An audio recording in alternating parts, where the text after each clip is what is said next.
पहला प्रश्न है कि अष्टाध्यायी शब्द में कौन सा समास है। तो इसका जवाब हो जाएगा कि अष्टाध्यायी में है द्विगु समास, ऑप्शन नंबर बी। तो जिस समस्त पद में पूर्व पद संख्यावाचक विशेषण हो और जिसके समस्त पद से समूह का बोध हो उसे द्विगु समास कहते हैं। इसके उदाहरण है अष्टाध्यायी, जैसे कि 8 अध्यायों का समाहार। इसी प्रकार जो अन्य उदाहरण है इसके वो है पंचवटी, त्रिगुण, चौपाया या चौराहा, ये सब इसके उदाहरण है। दूसरा प्रश्न है कि समास की दृष्टि से एक युग्म अशुद्ध है। तो इनमें से वो कौन सा है जो कि अशुद्ध है। तो देश निकाला बहुव्रीहि, ऑप्शन नंबर सी। बाकी भारपेट अव्ययीभाव समास सही है। राष्ट्रभक्त तत्पुरुष सही है। हुक्का पानी द्वंद्व सही है। देश निकाला बहुव्रीहि गलत है। देश निकाला में है तत्पुरुष समास और तत्पुरुष में भी है अपादान तत्पुरुष। इसका समास विग्रह होगा देश से निकाला हुआ। अगला प्रश्न है कि इनमें मदिरा का पर्यायवाची कौन सा नहीं है। तो वो है अमी, ऑप्शन नंबर सी। बाकी सुरा, मधु और मद, ये तीनों मदिरा के पर्यायवाची है। मदिरा के पर्यायवाची है सुरा, मद, शराब, सोमरस और मधु। अमृत की पर्यायवाची है अमी, पीयूष, सुधा, अमीय। और शहद के पर्यायवाची है पुष्परस, मधु, आसव, रस, मकरंद। तो इसका जवाब हो जाएगा ऑप्शन नंबर सी। अगला प्रश्न है कि मुकुल, कोरक, गुंचा आदि शब्द निम्नलिखित में से किसके पर्यायवाची है। तो इसका जवाब है ऑप्शन नंबर बी, कलिका। कस्तूरी मृग का है, कान कर्ण का है और कटी कमर का पर्यायवाची है। बाकी ये जो प्रश्न में दिए हुए हैं ये सभी हैं कलिका के। अगला प्रश्न है कि सुलभ का उपयुक्त विपरीतार्थक शब्द इनमें से कौन सा है। तो इसका जवाब हो जाएगा ऑप्शन नंबर डी, दुर्लभ। तो सुलभ का विलोम है दुर्लभ, जबकि जो दुष्प्राप्य लिखा है इसका विलोम होगा सुप्राप्य। अप्राप्य का होगा प्राप्य और जो अलब्ध है इसका होगा लब्ध। अगला प्रश्न है कि चिरंतन का विलोम इनमें से कौन सा होगा। तो ऑप्शन नंबर बी, नस्वर। तो चिरंतन का विलोम होगा नस्वर। शाश्वत का होगा नस्वर। निरंतर का होगा कभी कभी और नैसर्गिक का होगा कृत्रिम। अगला प्रश्न है कि तत्सम और तद्भव का कौन सा युग्म सही है। तो इसका जवाब हो जाएगा ऑप्शन नंबर सी, कुक्षी का होगा कोक। बाकी जो अन्य तीन दिए हुए हैं वे तीनों गलत हैं, क्योंकि कह कड़ा है तो कड़ा है का होगा कटा है। ठीक है। और जो इसमें लिखा हुआ है 8, तो 8 का होगा अष्ट, यहाँ पे ठा नहीं होगा टा होगा। और अगला है कैथ, तो कैथ का होगा कपित्थ, यानी कपित्थ का होगा कैथ। था लघु होगा, दीर्घ नहीं होगा इसमें। और यहाँ पे जो पहले वाले में दिया हुआ था तो कड़ाह का होगा कटा है, इसका होगा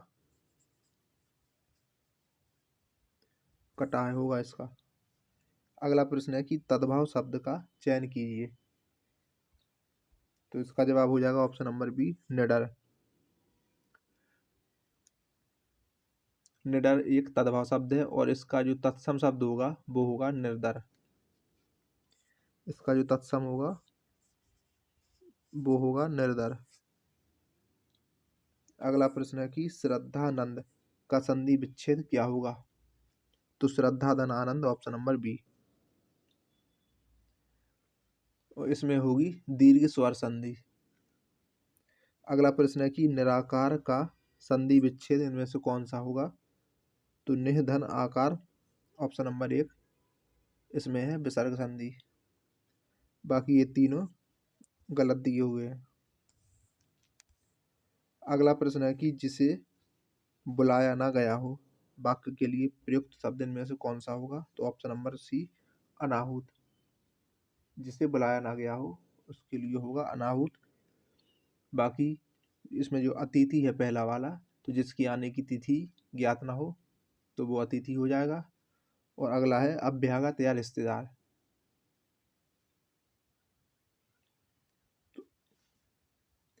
अगला प्रश्न है कि अपना उद्देश्य पूर्ण होने पर संतुष्ट, ऐसे व्यक्ति के लिए एक शब्द इनमें से क्या होगा? तो कृतार्थ, ऑप्शन नंबर डी। जो हमेशा प्रसन्न रहने वाला हो, तो उसके लिए होगा चिर प्रसन्न। जो किए हुए उपकार को मानता हो, वो होगा कृतज्ञ। अगला प्रश्न है कि अनुचित लोकोक्ति का चयन करें, तो वो है पहला वाला ऑप्शन, अधजल का गिरी पलटत जाए। तो ये वाला है गलत, क्योंकि जो लोकोक्ति होती है वो होती है कि अधजल का गिरी छलकत जाए, जिसका अर्थ होता है कि थोड़ी विद्या धन या बल होने पर इतराना। अगला प्रश्न है कि गंगा गए गंगादास और जमुना गए जमुनादास, इसका सही अर्थ निर्देशित करें। तो ऑप्शन नंबर डी, अवसरवादी होना। अगला प्रश्न है कि दिए गए विकल्पों में त्रुटिहीन वाक्य कौन सा होगा? तो ऑप्शन नंबर सी, शरीर में ताकत होनी चाहिए। बाकी जो है वो सभी व्याकरण की दृष्टि से गलत दिए हुए हैं विकल्प। 16वां प्रश्न है कि अशुद्ध वाक्य का चयन करें, तो माता पिता पूजनीय है। तो ऑप्शन नंबर बी, तो जो पूजनीय लिखा हुआ है ये वर्तनी की दृष्टि से गलत है। यहाँ पर जो शुद्ध होगा वो होगा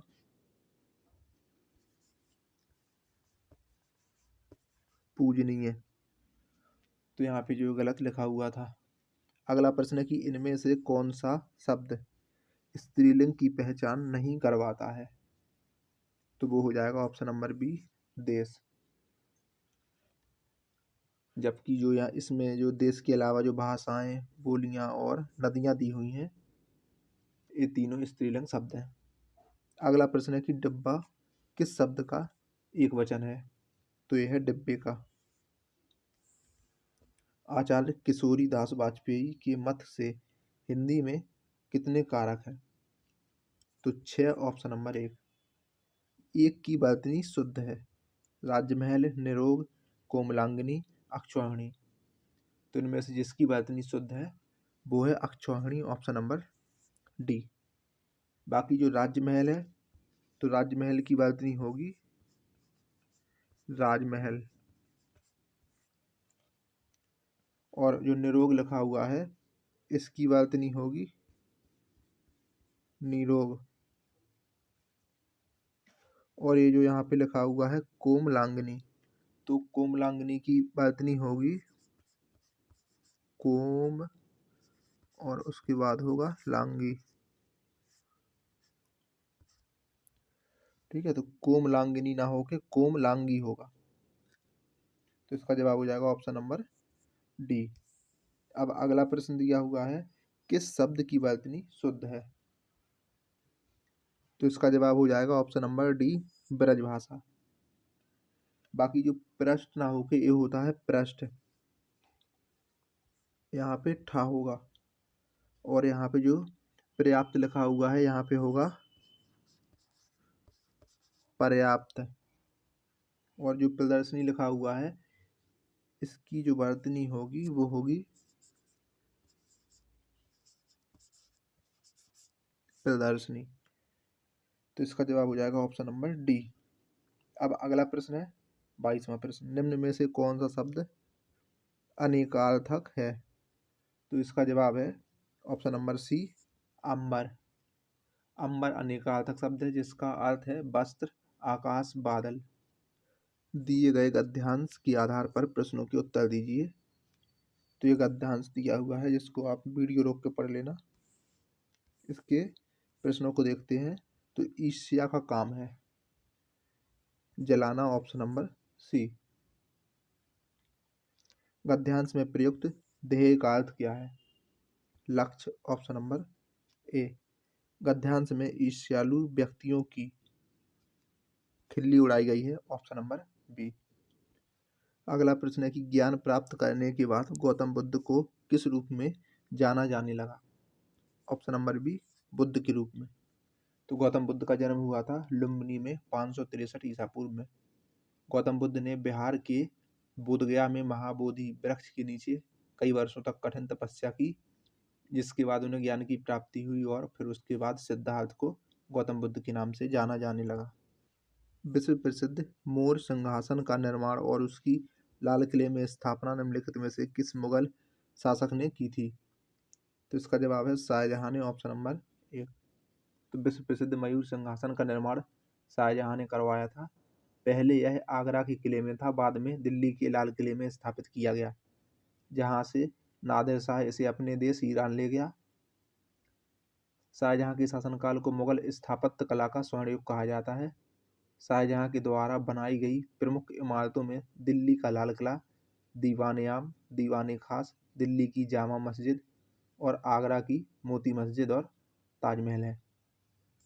अगला प्रश्न है कि निम्नलिखित में से कौन अवध के कृषक आंदोलन का नेता था? तो बाबा रामचंद्र, ऑप्शन नंबर ए। किसने बंगाल में स्थायी उपनिवेश की शुरुआत की? तो कार्नवालिस ने, ऑप्शन नंबर डी। बंगाल में स्थायी उपनिवेश की शुरुआत की थी कार्नवालिस ने, जिसमें जमींदारों को भू राजस्व का 8/9 भाग ईस्ट इंडिया कंपनी को और 1/9 भाग अपनी सेवाओं के लिए अपने पास रखना होता था। कार्नवालिस को भारत में नागरिक सेवा का जनक माना जाता है। अगला प्रश्न है कि निम्नलिखित घटनाओं का सही क्रम क्या है? तो घटनाएं हैं रॉलेट एक्ट, मार्ले मिंटो सुधार, गांधी इरविन समझौता और इल्बर्ट बिल। तो इल्बर्ट बिल की बात करें तो इल्बर्ट बिल आया था 1883 में। मार्ले मिंटो सुधार हुए थे 1909 में।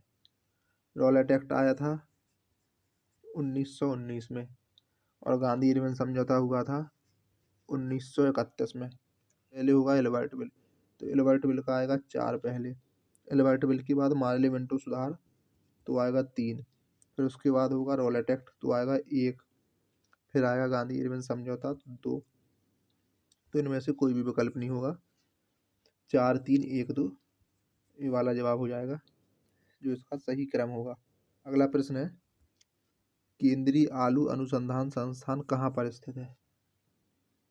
तो यह है शिमला में, ऑप्शन नंबर बी। केंद्रीय आलू अनुसंधान संस्थान है कुफरी, शिमला में। जबकि जो बीरबल साहनी पुरा वनस्पति संस्थान है वो है लखनऊ में। तो ऑप्शन बी इसका सही जवाब हो जाएगा। और पिछले प्रश्न की अगर और डिटेल में देखें तो इल्बर्ट बिल आया था 2 फरवरी 1883 को, लागू किया गया था। इस बिल में इल्बर्ट ने जाति भेद को दूर करते हुए यूरोपीय और भारतीय न्यायाधीशों को समान शक्तियां प्रदान की थीं, जिसके कारण अंग्रेज इसके विरुद्ध में हो गए और इसे ही इल्बर्ट बिल विवाद के रूप में जाना जाता है। यह बिल आया था रपन के काल में। अगला था मार्ले मिंटो सुधार जो आया था 1909 में। इसमें 1892 ईस्वी के अधिनियम के दोषों को दूर करते हुए मुसलमानों को पृथक चुनाव मंडल की शुरुआत की गई थी। अगला है रॉलेट एक्ट, तो ये आया था 19 मार्च 1919 को। इसके अनुसार संदेह के आधार पर व्यक्ति को बिना मुकदमा चलाए गिरफ्तार किया जा सकता था, परंतु इसके विरुद्ध ना कोई अपील, ना कोई दलील, ना कोई वकील किया जा सकता था। अगला है गांधी इरविन समझौता, तो गांधी इरविन समझौता हुआ था 5 मार्च 1931 को, गांधी और इरविन के बीच में दिल्ली में हुआ था ये। अब देखते हैं अगला प्रश्न, गंडक सिंचाई परियोजना किन प्रदेशों का एक संयुक्त प्रयास है? तो उत्तर प्रदेश और बिहार का, ऑप्शन नंबर बी। गंडक सिंचाई परियोजना उत्तर प्रदेश और बिहार की संयुक्त परियोजना है और ये समझौता हुआ था जिसका कुछ लाभ वर्ष 1959 के समझौते के अनुसार नेपाल को भी दिया गया था। निम्न में से कौन सा स्थान स्टील निर्माण से संबंधित नहीं है? तो वो है झरिया, झारखंड। ये जाना जाता है कोयले के लिए, कोयला उत्पादन के लिए। बाकी जमशेदपुर झारखंड, बानपुर पश्चिम बंगाल, दुर्गापुर पश्चिम बंगाल, ये तीनों जाने जाते हैं स्टील निर्माण के लिए। अगला प्रश्न है कि जापान में होन्शु नामक द्वीप किसके लिए प्रसिद्ध है? तो ये प्रसिद्ध है तेल के लिए। प्रसिद्ध जावा ट्रेंच नामक सबसे गहरा स्थल किस महासागर में स्थित है? तो यह है हिंद महासागर में। अगला प्रश्न है कि 73वें संविधान संशोधन 1992 के द्वारा भारतीय संविधान में डैश शीर्षक से एक परिच्छेद 9 जोड़ा गया जो अनुच्छेद 243 से 243 ओ के प्रावधान को कवर करता है। तो इसका जवाब हो जाएगा ऑप्शन नंबर सी, पंचायत। तो 73वें संविधान संशोधन 1992 के द्वारा भारतीय संविधान में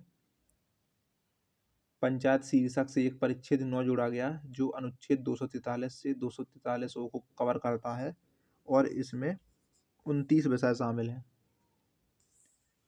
भारत सरकार का प्रथम विधि अधिकारी कौन होता है? तो attorney general of India, option number C, यानी कि महान्यायवादी। संविधान के अनुच्छेद 76 में भारत के महान्यायवादी की नियुक्ति, योग्यता, पदावधि, वेतन और अधिकार उल्लिखित हैं। प्रधानमंत्री आवास योजना की समयावधि कितनी है? तो 2015 से 2022, ऑप्शन नंबर सी। अगला प्रश्न है कि नाबार्ड की स्थापना किस वर्ष में हुई थी? तो इसका जवाब हो जाएगा 1982 में। राष्ट्रीय कृषि और ग्रामीण विकास बैंक अधिनियम के द्वारा 12 जुलाई 1982 को राष्ट्रीय कृषि और ग्रामीण विकास बैंक की स्थापना हुई थी, जो कि तत्कालीन प्रधानमंत्री श्रीमती इंदिरा गांधी के द्वारा की गई थी। अगला प्रश्न है कि घर्षण के संबंध में निम्नलिखित में से कौन सा विकल्प है जो कि सही है?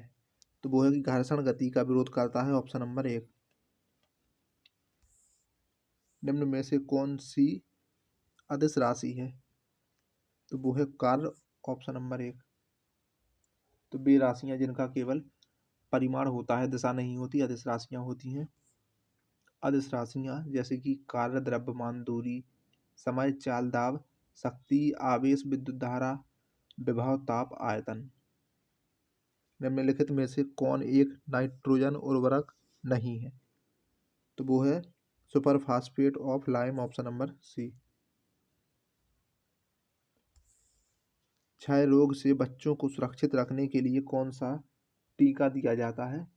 तो वो है बीसीजी का टीका, ऑप्शन नंबर 1। बीसीजी यानी कि बेसिलस, कॉलमेट और ग्यूरिन का प्रयोग टीबी के खिलाफ प्रतिरक्षण हेतु किया जाता है। बच्चों को डीपीटी का टीका डिप्थीरिया, काली खांसी और टिटनेस रोग से प्रतिरक्षीकरण के लिए दिया जाता है। निम्नलिखित में से वह पौधा कौन सा है जो अपने भोजन के लिए कीटों को पकड़ लेता है? तो वो है यूट्रिकुलेरिया, ऑप्शन नंबर सी।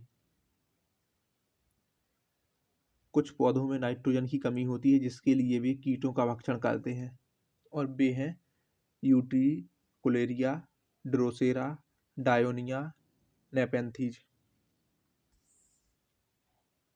अगला प्रश्न है कि परिधीय उपकरण कार्य क्षमता जोड़ने के लिए कंप्यूटर सिस्टम से कनेक्ट होते हैं।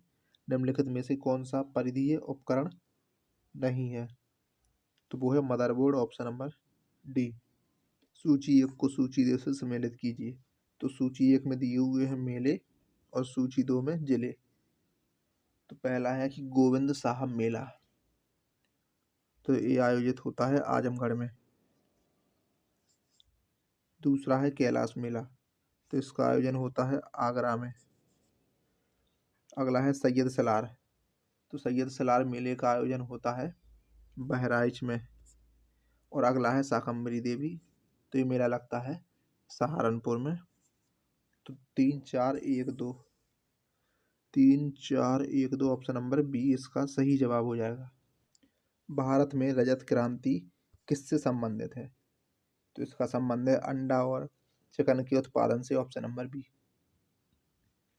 अन्य क्रांतियां देखते हैं, जैसे कि हरित क्रांति का संबंध है खाद्यान्न उत्पादन से, श्वेत क्रांति का संबंध है दुग्ध उत्पादन से, नीली क्रांति का संबंध है मत्स्य उत्पादन से, गुलाबी क्रांति का संबंध है झींगा मछली उत्पादन से, लाल क्रांति का संबंध है मांस और टमाटर उत्पादन से, जबकि स्वर्ण क्रांति का संबंध है बागवानी और शहद उत्पादन से। परिक्षेत्रीय मृदा को और क्या कहते हैं?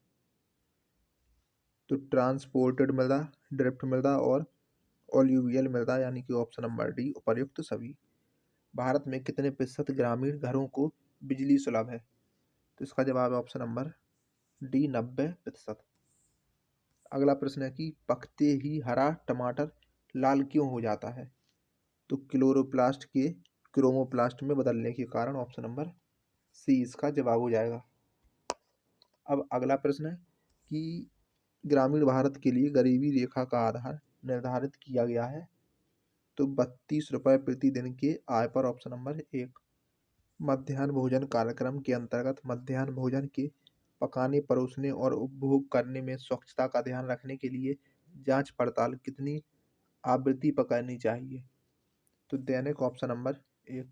मध्याह्न भोजन कार्यक्रम की शुरुआत की थी शिक्षा मंत्रालय के तहत हुई थी इसकी शुरुआत, और शुरुआत हुई थी 15 अगस्त 1995 को। तहसील स्तर पर सरकारी निकायों को क्या कहा जाता है? तो पंचायत समिति। जिला अस्पतालों के लिए भारतीय लोक स्वास्थ्य मानकों के अनुसार 10 लाख जनसंख्या वाले प्रत्येक जिले में कम से कम कितने बिस्तर होने चाहिए? तो इसका जवाब है 300। Option number B. कुटीर ज्योति योजना से निम्नलिखित में से कौन सा कार्यक्रम संबंधित है? तो ग्रामीण क्षेत्रों में गरीबी रेखा से नीचे जीवन यापन करने वाले परिवारों को विद्युत उपलब्ध कराना। ऑप्शन नंबर सी इसका जवाब हो जाएगा। अगला प्रश्न है कि बलवंत राय मेहता समिति की प्रजातांत्रिक विकेंद्रीकरण की सिफारिश के अनुसार जिला, ब्लॉक और ग्राम स्तरों पर त्रिस्तरीय प्रजातांत्रिक पंचायती राज संस्थानों का गठन होना चाहिए। ऑप्शन नंबर एक। पंचायती राज संस्थाओं को 29 कार्यों की सूची किस अनुच्छेद के तहत दी गई? तो अनुच्छेद 243 जी के तहत। पंचायती राज एक व्यवस्था है, तो स्थानीय स्तर पर स्वशासन की और लोकतांत्रिक विकेंद्रीकरण की। ऑप्शन नंबर बी 1 और 3 कथन। तो पहला और तीसरा कथन हो जाएगा। बंदी पंचायती राज व्यवस्था में न्याय पंचायतों को किसी को बंदी बनाए जाने की सजा देने का अधिकार निम्नलिखित में से किस राज्य में है? तो बिहार में। Option number A. अगला प्रश्न है कि भारत में योजना अवकाश की अवधि क्या थी? तो वो थी 1966 से 1969। Option number B. भारतीय अर्थव्यवस्था में कृषि का योगदान घट रहा है। Option number B. NAFED किससे संबंधित है? तो ये संबंधित है कृषि उत्पादकों के विपणन से, यानी कि ऑप्शन नंबर सी। इसकी स्थापना हुई थी, NAFED की स्थापना हुई थी 1958 में। राष्ट्रीय कृषि सहकारी विपणन संघ लिमिटेड भारत में कृषि उपज के लिए विपणन सहकारी समितियों की एक शीर्ष एजेंसी है। अगला प्रश्न है कि भारत में श्वेत क्रांति का जनक किसको कहा जाता है? तो doctor Varghese Kurien. Option number C. भारत में श्वेत क्रांति का जनक माना जाता है डॉक्टर वर्गीज कुरियन को। इन्होंने 1973 में Gujarat cooperative milk marketing federation की स्थापना की थी। श्वेत क्रांति को ऑपरेशन फ्लड के नाम से भी जाना जाता है। भारत में तंबाकू का सबसे बड़ा उत्पादक राज्य कौन सा है? तो वो है गुजरात। ऑप्शन नंबर सी। अगला प्रश्न है कि सर्व शिक्षा अभियान निम्नलिखित में से किस आयु वर्ग के लिए है? तो यह है 6 से 14 वर्ष आयु के लिए। अब अगला प्रश्न है कि प्रधानमंत्री ग्राम सड़क योजना का उद्देश्य क्या है? तो गांवों को मुख्य सड़क से जोड़ना और पक्की सड़क बनाना। ऑप्शन नंबर सी। ए और बी दोनों। अगला प्रश्न है कि 1944 में गांधीवादी योजना को प्रतिपादित किया था। तो श्रीमन नारायण अग्रवाल ने। उत्तर प्रदेश में क्रियान्वित की जा रही निम्नलिखित योजनाओं में से कौन एक केंद्रीय सरकार की योजना नहीं है? गंगा एक्सप्रेसवे। गंगा एक्सप्रेसवे 15 जनवरी 2008 से उत्तर प्रदेश सरकार के द्वारा शुरू की गई सड़क परियोजना है, जो कि नोएडा से बलिया तक जाएगी। महात्मा गांधी राष्ट्रीय ग्रामीण रोजगार गारंटी अधिनियम कार्यक्रम, ग्रामीण स्वास्थ्य मिशन और जवाहरलाल नेहरू राष्ट्रीय शहरी नवीनीकरण मिशन, ये तीनों हैं केंद्रीय योजनाएं।